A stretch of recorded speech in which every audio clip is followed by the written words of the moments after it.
Good afternoon to you.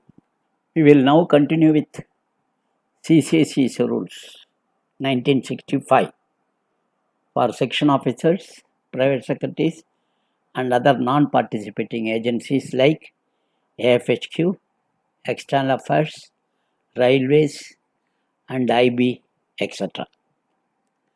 Yesterday we have seen major penalties, that is Rule 11 of CCSE rules 1965.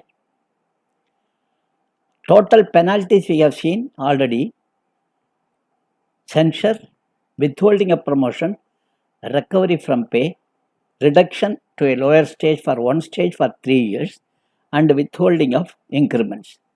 These 5, 1, 2, 3, 3A, 4 and 5. These 5 are called what is known as minor penalty. Then reduction in stage, reduction in rank, compulsory retirement from service, removal from service, and dismissal from service. These 5 are major penalties. We have seen the difference between reduction in stages and reduction in rank. Reduction in stages is related to reduction of salary, that is monetary loss, whereas reduction in rank is a loss of status, position. The difference we have seen. Similarly, we have also seen the difference between removal and dismissal. Removal does not forbid future employment under the state, whereas dismissal ordinarily be a bar for future employment under the state. That also we have seen, both dismissal and removal we have seen. We have also seen dismissal from service for disloyalty or dismissal from service for corruption, bribery. They cannot contest election. That is also under Representation of People Act 1951. Both these categories of people are forbidden from contesting elections. That also we have seen. We have also seen, if the charge against the government servant is possession of wealth, disproportionate known source of income, the minimum penalty should be dismissal or removal. If you want to impose less than these two penalties, then the reason should be recorded in writing. Otherwise, you have to invariably give the penalty of removal or penalty of dismissal if the charge of possession of wealth, disproportionate known source of income, or illegal gratification have been proved against the government servant. I think up to this we have seen. Now we will see there are certain things which will not amount to a penalty, even though it carries the stigma of a penalty, even though it carries the consequences of a penalty. There are certain things which will not amount to a penalty. So, very, very important. What are those which will not amount to a penalty? Number 1, withholding of increment for failure to pass departmental examination as per the terms of appointment. You know, there are perhaps, I do not know whether you are an assistant or stenographer. Suppose if you are an assistant or LDC or UDC, I remember, so I am not from that cadre, but there are positions. You know, if you are an assistant, then there is a condition in your terms of appointment. Within 2 years from your joining, you should qualify typing test. Again, I repeat, if you are an assistant, the recruitment rules of an assistant enjoin that within 2 years of your induction into the cadre, you have to qualify a typing test. This is a mandatory. In case if you do not qualify, after 2 years, you have been given the chance of 2 years. If you do not qualify within this period of 2 years, your further increment will not be drawn. So remember, your further increment, after 2 increment, the third increment will not be drawn. Why it will not be drawn? There is a condition that you should qualify the typing test within 2 years of your recruitment as assistant. But you have not qualified. So withholding of your increment for your failure to complete the typing test within 2 years, then your increment is withheld. Remember, withholding of increment, the consequence is same as one which is imposed as a result of penalty, and the one which is imposed as a result of your failure to observe the terms of appointment. The consequences are same. One is a penalty and the other is will not amount to a penalty. So understand, this is I think according to the terms of appointment, even today this provision is there.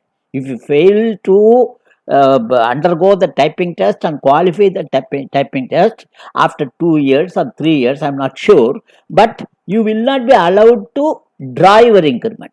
So naturally the consequences are same, but this will not amount to a penalty. Remember, this is number 1. Number 2, stoppage at the efficiency bar in the time scale due to unfitness to cross the bar. See, this is also again, this efficiency bar has been dispensed with now.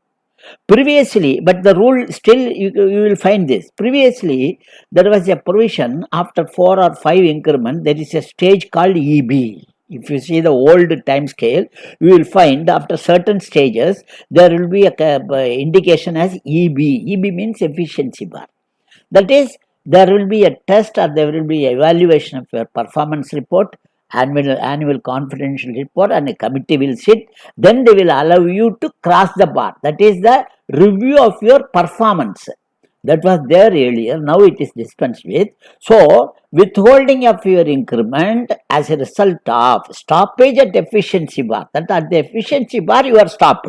Further increment will not be drawn for you unless you have qualified the fitness to cross the bar. So again, the consequences are same, but this will not amount to a penalty. Remember, second thing.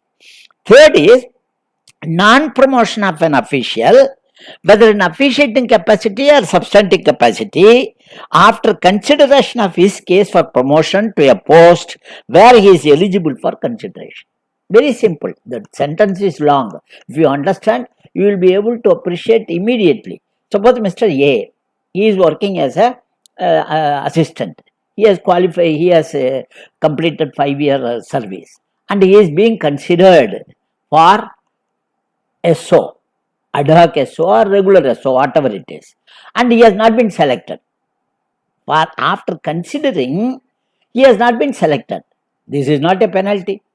See, non-promotion of a government servant, either in the substantive capacity or officiating capacity, to a higher post, after having been considered, he has not been promoted. So this is not a penalty. Remember. So this is, even though he should have been promoted, he has not been promoted. So consideration, but he has not been selected. So this is not a penalty. This will not amount to a penalty. Secondly, reversion of a government servant officiating in a higher post to a lower post on the ground that is unsuitable for higher post or for any because of certain administrative reason not connected with the conduct. Suppose again I give an example. Suppose you are working on an ad hoc basis. You are assistant, having completed 8 years service. You are posted on ad hoc basis as SO. You are working as SO, and certain reasons may be not connected with the conduct. Remember, it is an ad hoc for a special purpose. So you are reverted to your parent cadre. It is not a penalty. Again I repeat, you are an assistant, completed 8 years of service. There is a vacancy as SO, and you have been posted as section officer. You are working there for 6 months. For reasons on the ground of some administrative reasons,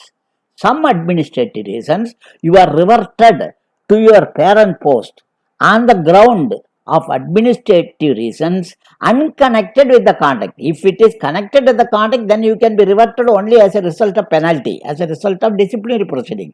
So this is unconnected with the conduct. Again I repeat, reversion of a government servant officiating in a higher post to a lower post on the ground that he is found unsuitable. He is found unsuitable for such a higher post or on any administrative reasons unconnected with the conduct. Then in that case, he is reverted to a lower post. Lower post means his parent post, and this will not amount to a penalty. This is the fourth case. Another is reversion of a government servant who is on probation in any post or service to his permanent post during the period of probation or at the end of probation as per the extant orders on probation. Very easy. I will tell you again. You are an assistant. You have been, if God willing, you have been selected for section officer. So you are put on probation. How many years you will be on probation? For 2 years. What is the probation? To find out your suitability for continuation. So you are placed on probation, inverted comma, quote, on probation to find out your suitability for the higher post where you have been promoted.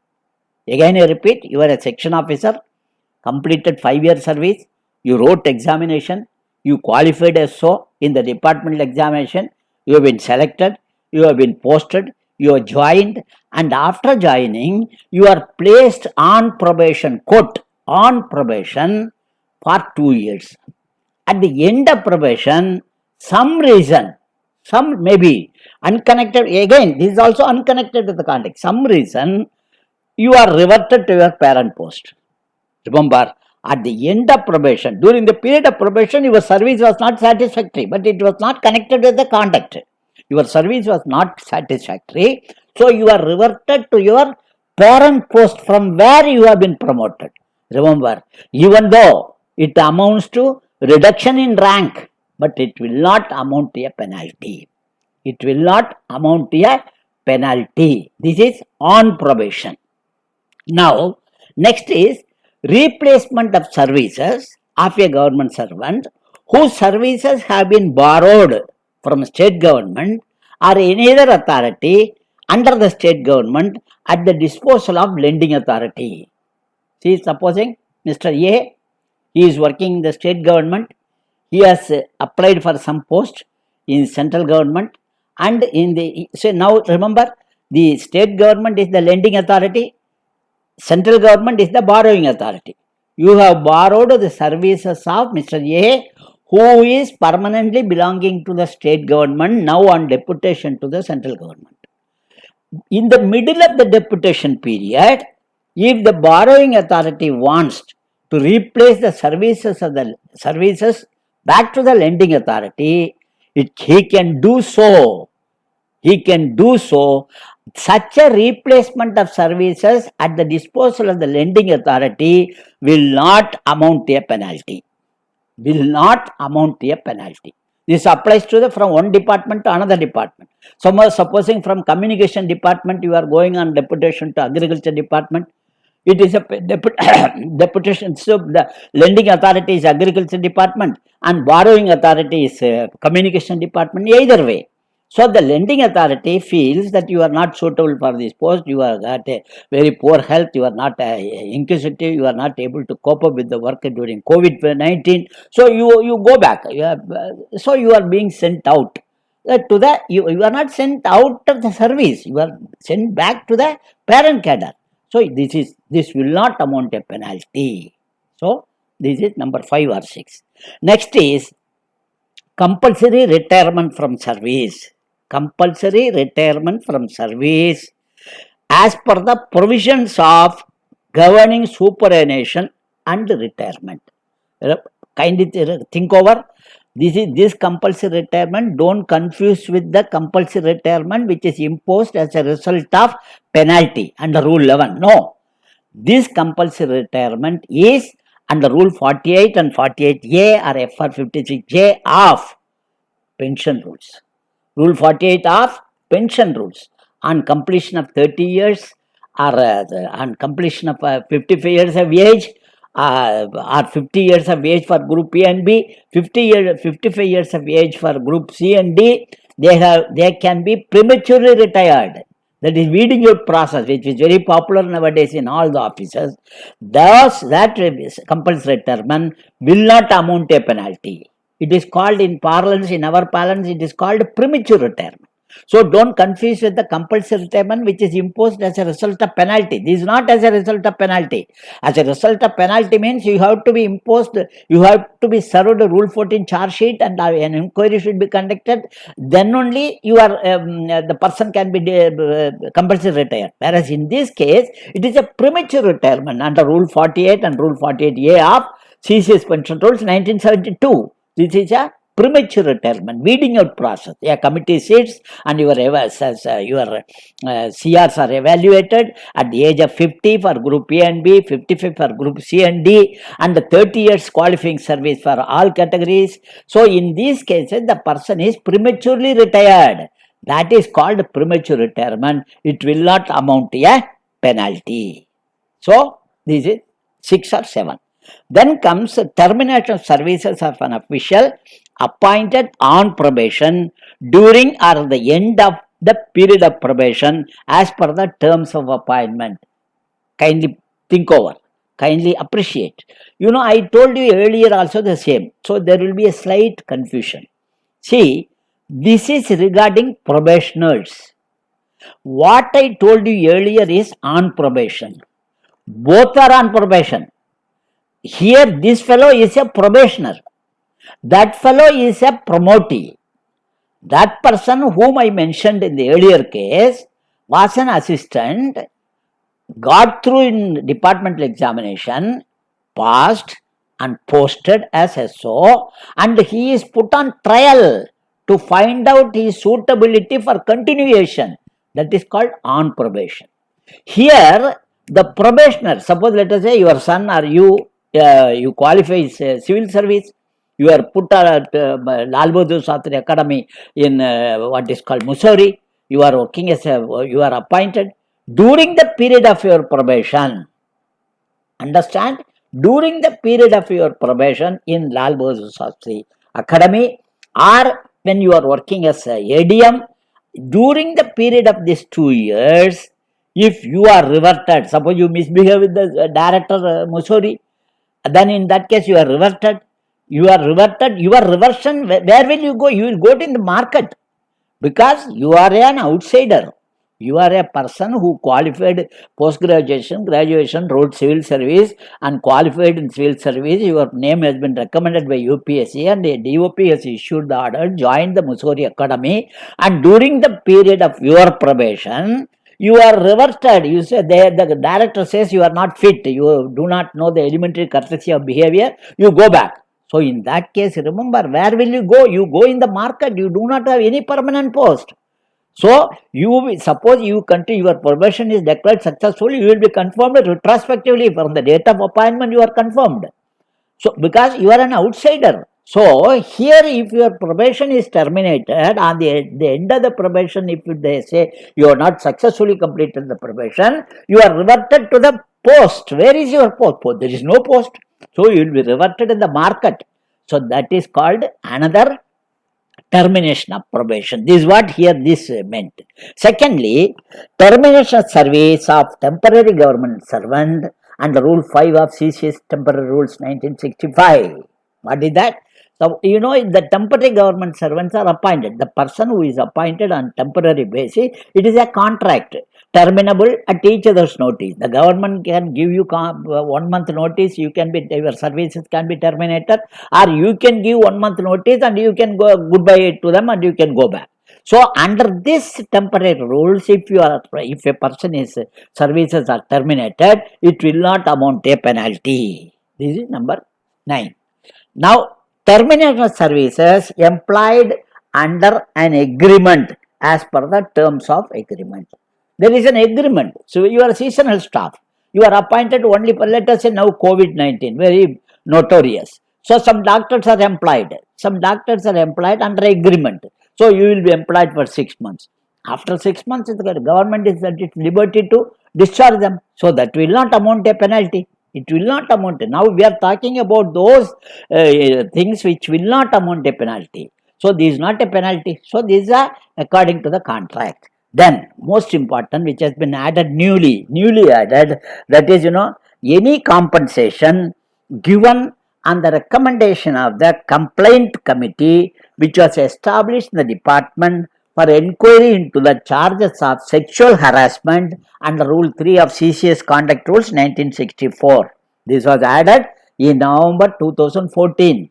Understand, there is a committee in every department, complaints committee. Whenever there is a case of sexual harassment, that will be referred to the complaint committee. Complaint committee function as the Rule 14 inquiry committee as well as the preliminary inquiry committee. So once they find there is a prima facie case, then it transferred to them itself. The committee is same. So that committee will sit as a Rule 14 inquiry committee. All the procedure given in Rule 14 and 15 of CCCC Rules 1965 will be followed. So that committee can recommend certain amount as compensation to the victim. So that money will be recovered from the government servant. That will not amount to a penalty. Very important from the examination point of view, because this was added recently. In 2014 it was added. So you should remember. So up to this we will complete. Now we have completed Rule 11. What are the penalties, minor and major, and what will not amount to a penalty. These two we have completed. So we will take the Government of India decision under Rule 11 in the next class. Thank you.